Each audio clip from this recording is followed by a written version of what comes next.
Hello everyone, this is Jason White and welcome to rounds 1 and 2 of our 2026 Lukaszwida Trophy. It's the highlights package from the Hungaroring. A natural amphitheater if there ever was one, but unfortunately not the greatest place to overtake. Although I have to say that our drivers did come up with some pretty creative maneuvers in these first two rounds of the championship. There is the course, 4.013 kilometers around. We'll go for two races, 25 laps apiece. And you can see it's just one short straight and turn after another. The only place where you can reliably overtake someone is on the main straight, heading into turn one. You just ease the car in there and hopefully slip underneath somebody. Here are the points that will be awarded for these first two rounds in the Lukaszwida Trophy. And these are based on distance, remember, of the race. So when we go to the Indianapolis 500 later, there'll be a lot more points for everybody. 15 for first, 12 for second, 10 for third, 8 for fourth, 6 for fifth, and then you have 5, 4, 3, 2, and 1 on down the line. And these will be awarded for the two races. Coming up at ISO, I know everyone's really excited about this. It's our 1965 F1 Series. The first round in South Africa happens on February 1st. By then, all the cars will have been allocated. If you haven't been to the forum to ask for a car, you really should do that right now. Pause the video and go do it. Trivia question for you to ponder. Who won the 1988 DTM title with 5 victories driving a Ford Sierra RS500 Cosworth? Was it A, Klaus Ludwig, was it B, Frank Biela, or was it C, Klaus Nitzwitz? We'll have the answer for you later on in this highlights package.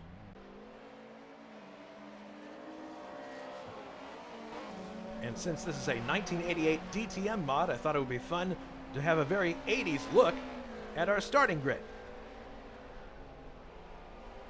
On the pole, Grant Radal, last year's Indy 500 winner, kart champion, and Lukaszwida Trophy winner. He's going to be in a Mercedes 190E. Alongside is Zariusz Lipinski driving the BMW M3. He's only 0.2 of a second back from Grant's time. Starting third, Anders Nilsson in a Ford Sierra RS500. He is a threat in any car on any track in ISO competition. Starting fourth, Giovanni Centorami in a BMW M3, this one with Bibendum on the hood. Starting fifth, Tim Hille, driving a Mercedes 190E. He is the co-admin of this series with Juha Boss. Starting sixth, Nicholas Kirsten, Mercedes 190E, the Jet variety, blue and yellow, very nice trim. Starting seventh, making his return to ISO competition, is Rob Swindells in a Ford Sierra. He's only 1 second back from the pole time. And then we have another Ford Sierra, starting eighth in the hands of Rob DeVries, also just about 1 second behind the pole time. Starting ninth is John Thiem in a BMW M3, a very nice black and yellow paint job here. And then we have Jules Bouchard from Canada driving BMW M3 number 1. That is the top 10 for this grid, and as we look at the rest of the order, keep in mind that both races will be about 50 minutes apiece. That's a lot of sawing at the wheel, and it'll be mentally taxing for all 23 of our drivers here. So, very difficult task ahead. Grant Radal bringing the cars around the final turn. He has control, bringing the cars down at about 80 kilometers an hour.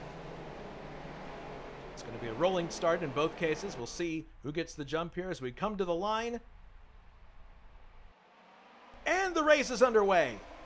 Good start by Grant, good start by Zariusz, but I think Grant is going to have the upper hand as they go into turn number 1. Yes, he does. Look at Anders Nilsson trying to slip alongside Zariusz there, trying to take second place, but he's going to have to slip back behind him as they go for the first left-hander on this circuit. Taking a good look at the field here, it looks like everybody is in good trim, no parts or pieces missing. Always a good sign.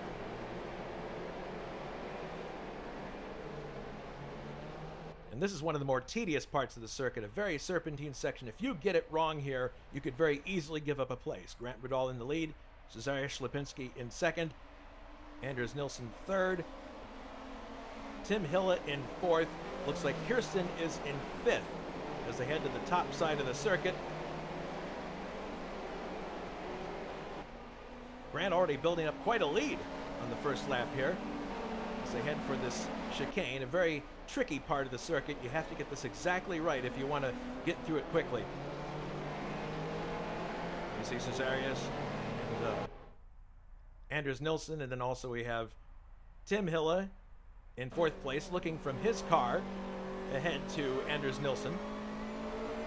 And you can see how it's just one turn after another here, and the straights are very short. But once you get to the front straight, that's really the best chance you have.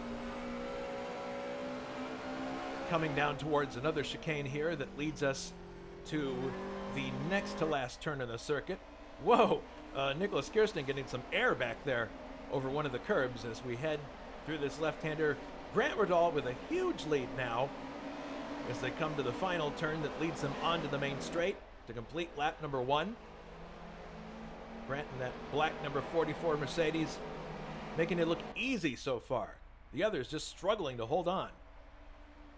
As they come down the front straightaway, it's pretty flat through here, but once you get to the end where turn 1 is, it dips very suddenly. You see it there. Ooh, Grant's got a little bit of a slide on there, but he's got the car under control as they come under the bridge and head for the first left-hander one more time. Let's take another look at the field here. Car's starting to spread out a bit. At this point, everybody should be getting into some kind of a rhythm and starting to assess where they are in the race and what they can do. Grant through this serpentine section once again. Definitely has the race under control at this point. Now this is on lap 2. Cezariusz Lipinski gets a wheel on a curb, and that's all it takes to send the car around here. You're right on the edge of adhesion, and he just miscalculated a tiny bit. That's all it takes. And all these cars go by. Cezariusz went down to 10th place there, I believe. And now the stunner of this race, same lap, Grant Riddall has to do a drive-through penalty. Why he has to do this, I have no idea. My guess is he might have done something improper on the recon lap. But in any case, he's booking through the pits as fast as he can. And he's going to come out in 6th place, right behind Rob DeVries there. So he's got some work to do to get back up through the field. Lap 7, here he is tailing Rob DeVries on the main straight. And of course, the ideal thing would be to slip underneath him here at turn 1, but I don't think that Grant has the momentum. Not really. But maybe he has a chance to do something in the next turn. He slips back to the inside for the next turn, the left-hander, and he does get alongside. Ooh, slides a little bit into Rob DeVries there, but he's able to get the job done. Now lap 12. This is Jules Bouchard, and this shows you what happens when you get in too deep into the first turn. This is very easy to do. You want to carry as much speed as you can into turn 1, but if you overdo it, that sand trap is right there waiting for you. Thankfully, Jules is able to continue with no damage to his car. Now this is John Teen coming through the second turn, and he's actually a bit of a surprise here. He gets 2 places here, or just 1, I believe. One of those cars was a lap car, but had to think quickly there to react. Let's take another look at it from inside of John's car. And it looks like that was Simon Wattman off to the left, having a little bit of a disagreement with the car ahead of him. That can happen sometimes when lapping occurs in these tracks. Now we're into lap number 20. This is Nicholas Kirsten, and he is trying to overtake Tim Hilla on the straight here, or at least trying to get his car placed properly. Going in, oh, they're both in slightly a 4-wheel drift. Oh my goodness, more 2-wheel driving by Nicholas Kirsten, but this time it sends him into the grass, and obviously that's going to cost him valuable time. And Tim Hilla is off the hook for the moment. There goes Rob DeVries on the outside, but looks like Kirsten's going to be able to hold the position there.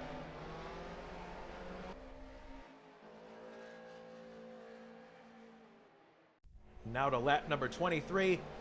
Here is Grant Riddall tailing Tim Hilla with designs on 2nd place as they head down the main straightaway. Grant pops out. He's going to try to take the line away. Ooh, they both slide into the corner.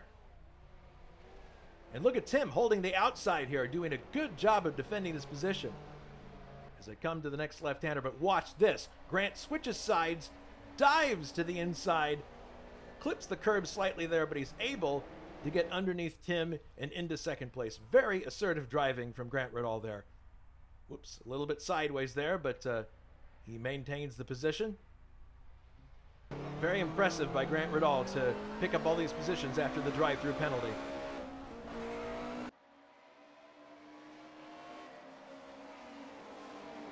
And now we move to the final lap of the race, and this is Anders Nilsson all by his lonesome after the drive-through penalty by Grant Riddall and the spin by Cezary Ślepinski.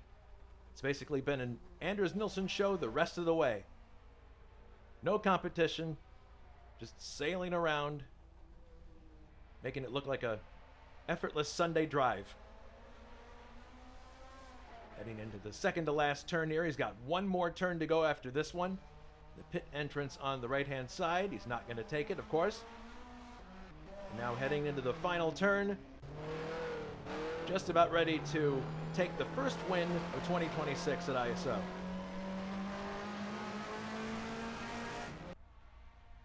And there it is. Anders Nilsson wins round number 1 of the Lukas Vidra Trophy. Brings the car down to a slow pace. And here comes Grant Riddall. And he's going to finish in second place after that drive-through penalty. Very, very impressive. Crosses the line. And right behind him here is Rob de Vries, who also got ahead of Tim Hille. There's Tim and Nicholas Kirsten crossing the line together, 4th and 5th. This is John Team. He's going to finish in 6th in his BMW M3.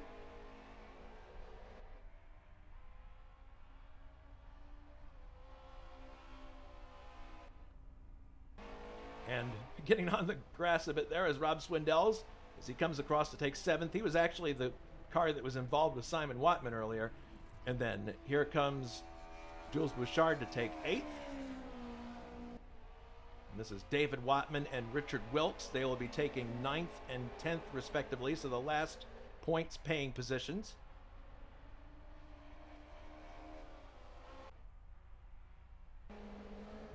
And here comes Jonathan Asserclinth and David Saber, 11th and 12th. Slowing right down.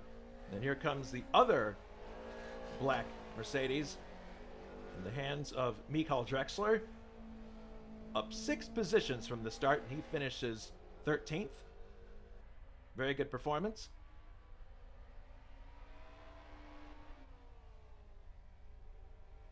And this is Bruno Chacon, who is in 14th. He still has a ways to go before he gets to the start-finish line.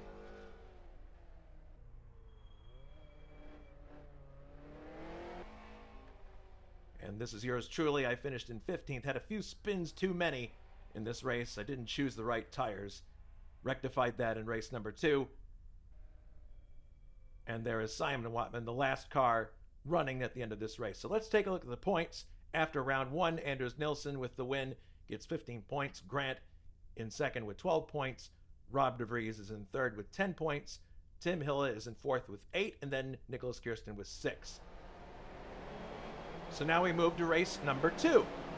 And the grid is exactly the same as race number 1.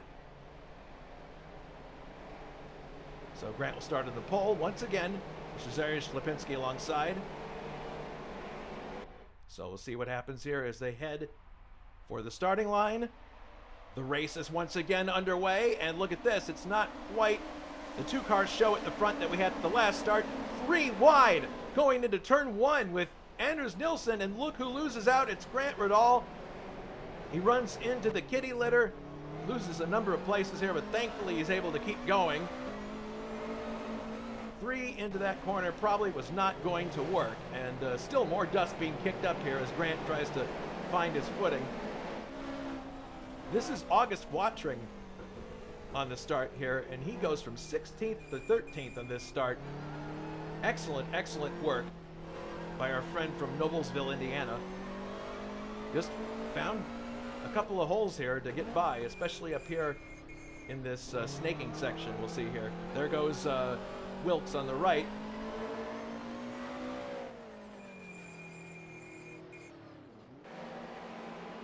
Now we move to lap number 4, and this is Juha, and he's actually driving number 10 this time.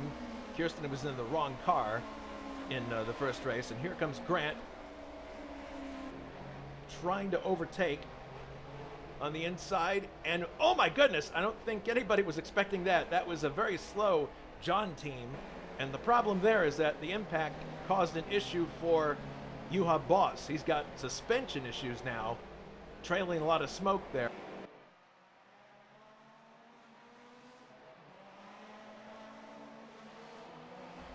So unfortunately, Juha had to go to the pits for repairs, and he ended up being the last car running. Just lost way too much time. It was too bad. There he is, just trying to get the car back to the pits. Lap 9. This is Grant on his way back up through the field after his excursion in turn number 1. Rob de Vries there. He's going up the inside here, repeating a move that he did in race number 1, and he takes Rob de Vries. Also gets a little bit loose there. And now he's going to go to the inside here. See if he can pick up one more position. And he closes the deal.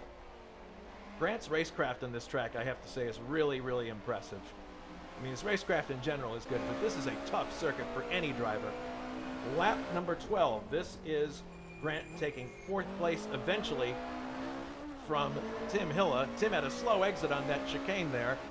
And there goes Grant taking advantage, slipping up the inside, and he got a little bit of help there by Tim, who got in the grass, which slowed him up a little bit too. So Grant was able to get ahead relatively easily there. Lap 18, this is Swindells following Giovanni Centorami, and Centorami has a little bit of a slow exit there from the previous corner. Fights back on the outside here, but the next corner is inside. Let's see what happens here.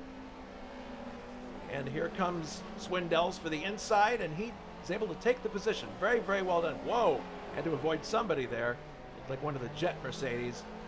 But Swindells having a great return to ISO here in race number 2. Now to lap 19, Rob de Vries. He is stalking Tim Hilla for 5th here. And here comes the textbook pass that you do at the Hungaroring. Take away the line on the inside, and very smoothly, no histrionics, Rob de Vries takes the position. But look at this, here comes Tim back on the inside, but he's not in the right place for the next corner, and he slips back behind Rob de Vries.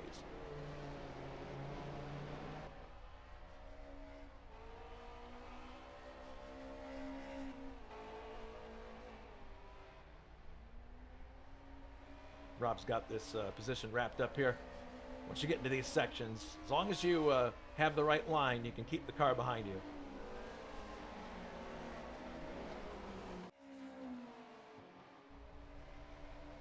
Now we move to the final lap, and this is Grant Radal.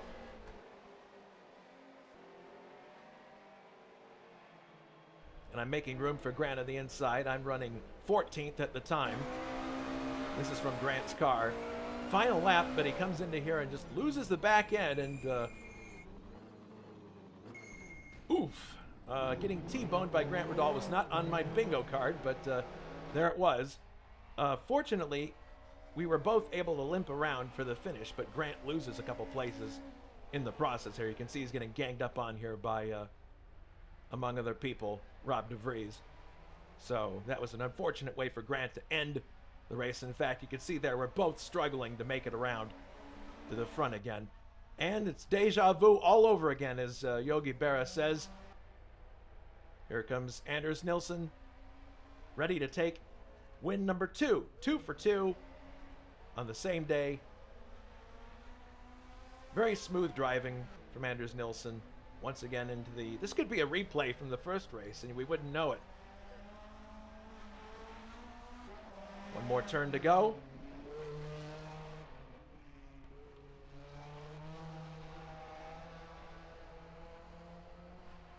Coming down the front straightaway.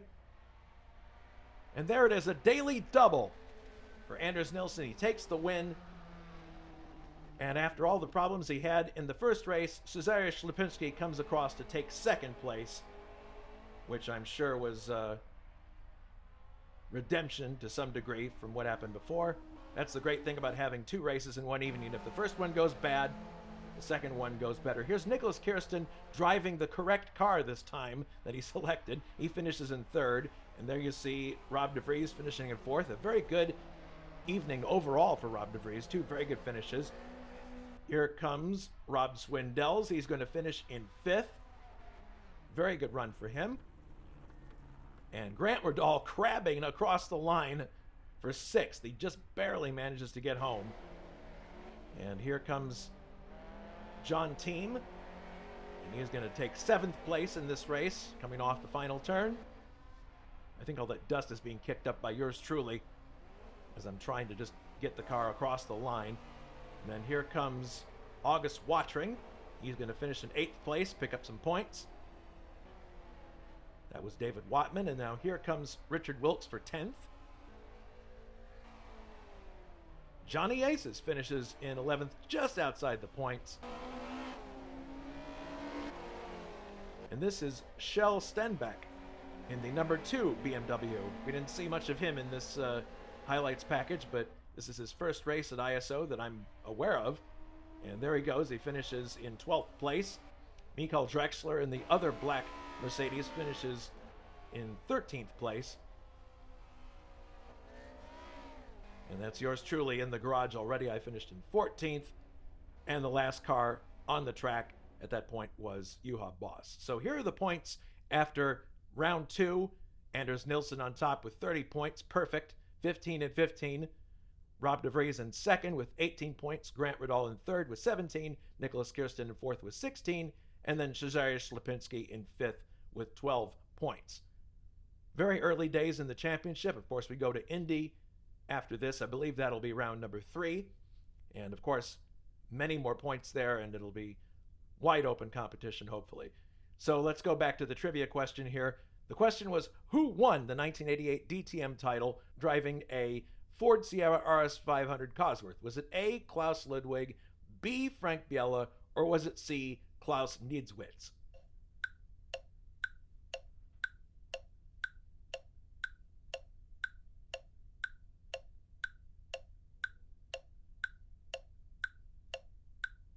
Time is up. Of course, it's probably shooting in the dark for most of us, but if you chose Klaus Ludwig, then you are correct. He was the correct answer in a few other trivia questions we've had along the way. All right, so that was round 1 and 2 of our Lukas Vidra Trophy. Don't forget, coming up, we have the first round of our 1965 F1 Series, the Grand Prix of South Africa. Again, if you haven't gone on the forum and declared your interest for the series, do it now. This is going to be a very, very popular series, and I'm sure that it's going to be full to start the season. We'll see if people pick up rides later on, but it's definitely going to be full to start because there's a lot of interest in this series. All right, so that does it for this highlights package. Thanks, everybody, for tuning in. We're going to try to make this a regular thing on Tuesdays when we show the race that took place on Sunday. And we hope that everybody tunes in for our next race, which will likely be the highlights package for round 1 of the 1965 series. So that's all for this highlights package. From the Hungaroring, this is Jason White. Everybody take care and be safe.